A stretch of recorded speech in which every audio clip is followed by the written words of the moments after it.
Fake HOA banned his medical tent. He's doing therapy for burn wounds. The suburban street of Willow Creek was a picture of perfection. Manicured lawns, white picket fences, and SUVs gleaming in driveways. But in the heart of this idyllic neighborhood, a small white tent stood out like a beacon of hope. Dr. Elias Carter, a soft-spoken burn specialist with graying hair and kind eyes, had set it up in his front yard. The sign outside read, "Free Burn Wound Therapy." And every day a steady stream of patients, veterans, children, and low-income survivors, came for care they couldn't otherwise afford. Elias had seen too many burn victims suffer, their scars a constant reminder of pain no one should endure alone. After losing his own sister to a house fire years ago, he'd made a vow to heal not just bodies, but spirits.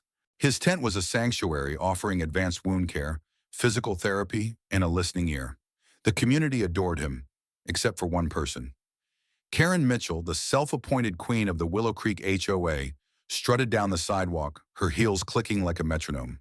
At 45, Karen thrived on control, her sharp bob and tailored blazer a uniform of authority. She clutched a clipboard, her eyes narrowing at the tent. To her, it was an eyesore, a violation of the neighborhood's pristine aesthetic. Worse, she didn't trust Elias. A doctor giving free care, she thought. He's probably scamming people, milking sympathy for profit. Karen had a knack for assuming the worst. She'd once reported a neighbor for suspicious gardening, claiming their vegetable patch was a front for illegal activity. Now Elias was her target. She stormed into the next HOA meeting, slamming her clipboard on the table. "This tent is a disgrace," she declared. "It's not zoned for medical use, and I bet he's not even a real doctor. We need to shut it down." The other board members, intimidated by her fervor, nodded weakly. Karen fabricated a rule, Section 7.2 she called it, banning temporary structures for commercial purposes. It was a lie, but no one checked. Within days, she plastered cease and desist notices on Elias's tent, rallying neighbors with tales of health code violations and shady motives. Anyway, social media exploded with her posts, hashtags like "Marshall Stop the Tent" trending locally. Some believed her. Others, who'd seen Elias's work, were outraged. LS, meanwhile, kept working. Inside the tent, he bandaged a young girl's arm, her burns from a kitchen fire still raw. "You're doing great, Mia," he said, his voice steady. Outside, Karen's campaign grew louder. Protesters, misled by her lies, picketed his driveway, chanting, "No scams in Willow Creek." Elias's heart sank, but he refused to fight back. "They'll see the truth eventually," he told his nurse, Sarah. "We just keep helping people." The tension boiled over one humid evening. Karen organized a community meeting outside Elias's house, her megaphone blaring. "This man is a fraud," she shouted, pointing at the tent. A crowd of 50 gathered, some waving signs, others unsure. Among them was Tom, a grizzled veteran with burn scars snaking up his arms from an IED explosion. Tom had been coming to Elias for months, his wounds finally healing, his spirit slowly mending.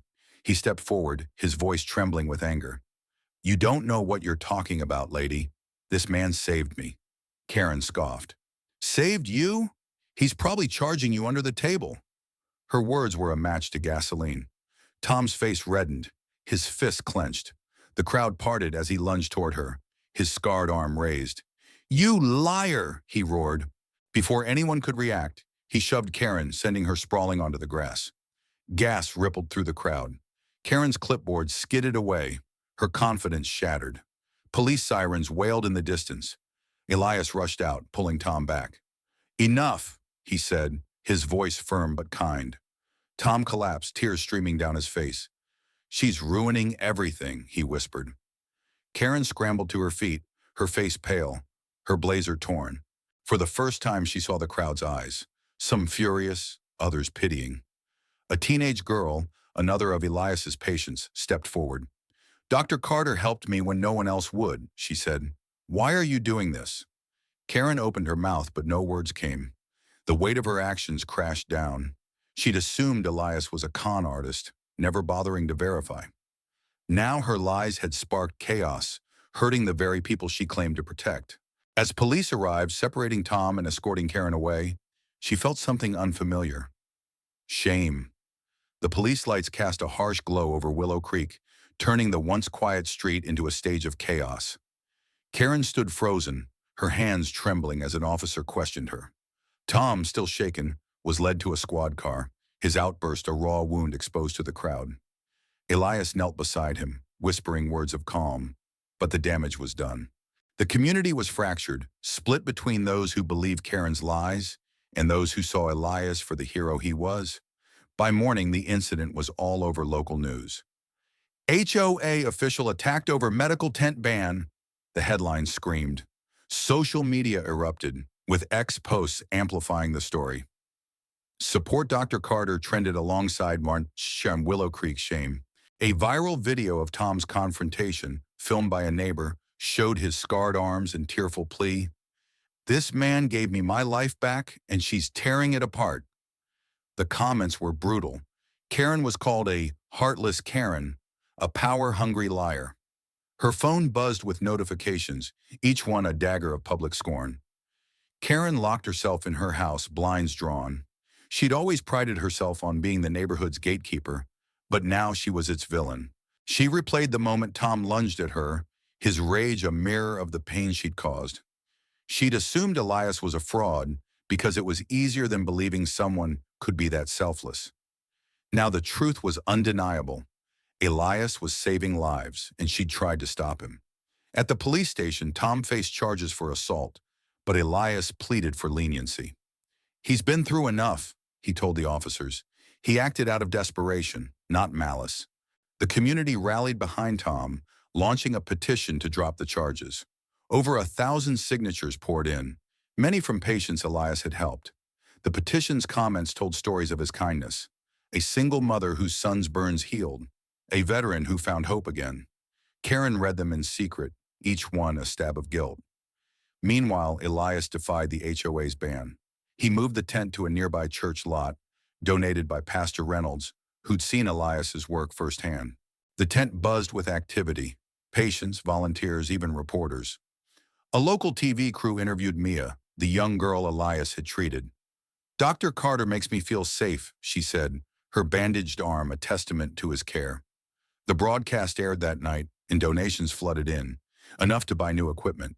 The community's love for Elias was a tidal wave, washing away Karen's lies.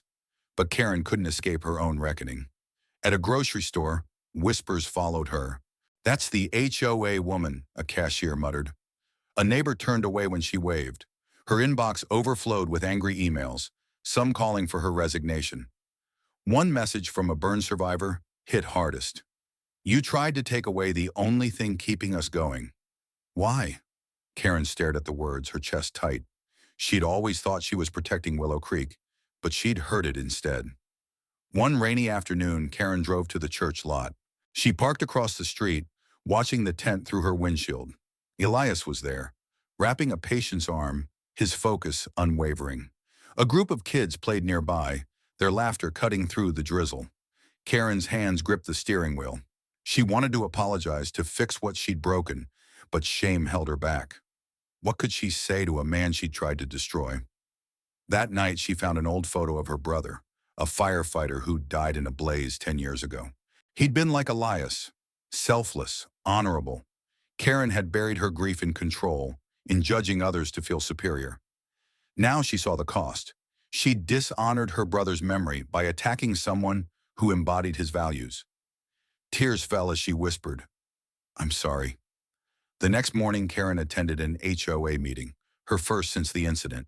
The room was packed, the air thick with tension. She stood at the podium, her voice shaky. "I was wrong about Dr. Carter," she said. "I made assumptions, spread lies, and hurt people. I'm stepping down as president, effective immediately." Murmurs rippled through the crowd. Some glared, others softened. Karen continued, "I'm also donating my savings to his clinic. It's not enough, but it's a start." The room was silent. Then Pastor Reynolds stood. "That took courage," he said. "We all make mistakes. It's what we do after that matters." A few nodded, but forgiveness would take time. Karen left the meeting, her heart heavy but lighter than before. She had a long road ahead, but for the first time she wanted to walk it. Karen's resignation from the HOA was just the beginning. She spent sleepless nights wrestling with her guilt, the faces of Elias's patients haunting her. She saw Mia's bandaged arm, Tom's scarred hands, the gratitude in their eyes for a man she tried to ruin. Her old self, the one who judged, who controlled, felt like a stranger. She wanted to make things right, not just for Elias, but for herself, for the brother whose memory she'd betrayed. The next week, Karen took a deep breath and walked to the church lot. The tent was bustling, volunteers sorting supplies, patients waiting patiently. Elias was there, adjusting a bandage on an elderly woman's leg. Karen hesitated at the edge of the lot, her heart pounding. She'd rehearsed her apology 100 times, but now words felt inadequate. As she stepped forward, Sarah, the nurse, spotted her. "What do you want?" Sarah asked, her tone sharp. "I need to talk to Dr. Carter," Karen said, her voice barely above a whisper. Sarah raised an eyebrow but nodded, leading her to Elias.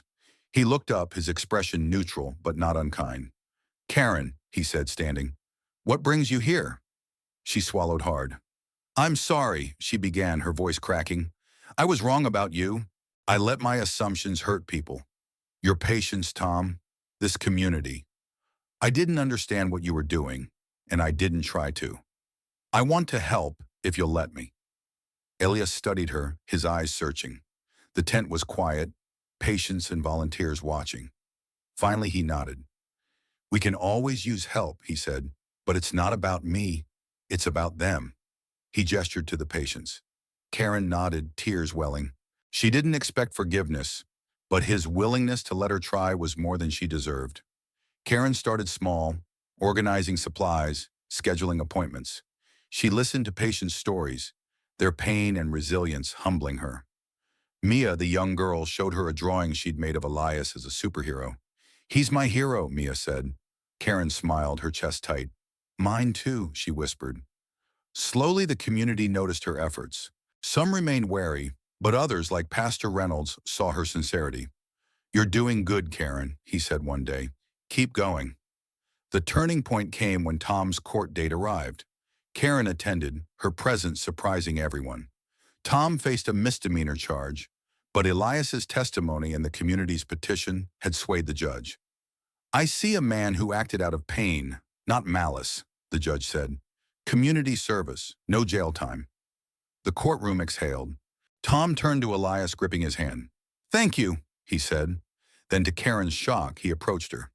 "I shouldn't have pushed you," he said gruffly. "I was angry, but that's no excuse."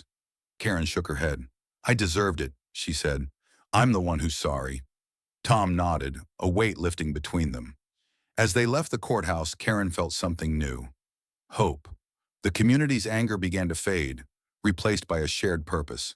Karen used her HOA connections to secure permits for Elias's tent, ensuring it could stay permanently. She launched a fundraiser, her donation kickstarting it. The response was overwhelming. Thousands poured in, enough to expand the clinic. At a ribbon-cutting ceremony for the new facility, Elias took the stage. The crowd was huge, patients and neighbors united. "This isn't my victory," Elias said. "It's ours. Every one of you who believed, who fought, who healed, you made this possible." He paused, then gestured to Karen, who stood at the back, stunned. "And Karen Mitchell," he said. "She made mistakes, but she owned them. She's part of this now." The crowd murmured, then clapped, some reluctantly, others warmly. Karen's eyes filled with tears. She didn't step forward. She didn't need to. Being part of something bigger was enough. Months later, Willow Creek was transformed. The clinic thrived, a symbol of compassion. Karen volunteered weekly, her old arrogance gone. She'd sold her fancy car, downsized her life, and found peace in simplicity. One evening, she sat with Elias after hours, the tent quiet. "Why did you give me a chance?" she asked. "After everything I did?" Elias smiled faintly. "Because I believe people can change. My sister taught me that. She was like you in a way, stubborn, proud, but she learned to be kind. I saw that in you too." Karen nodded, her throat tight. "I'm trying," she said. "For her, for you, for them." He placed a hand on her shoulder. "You're doing more than trying. You're honoring them." As Karen walked home that night, the stars above Willow Creek seemed brighter. She'd lost her title, her control, her old self. But she'd gained something greater, a community, a purpose, a heart open to kindness. The scars of her past, like those of Elias's patience, were healing, proof that even the deepest wounds could mend with time, truth, and grace. The end.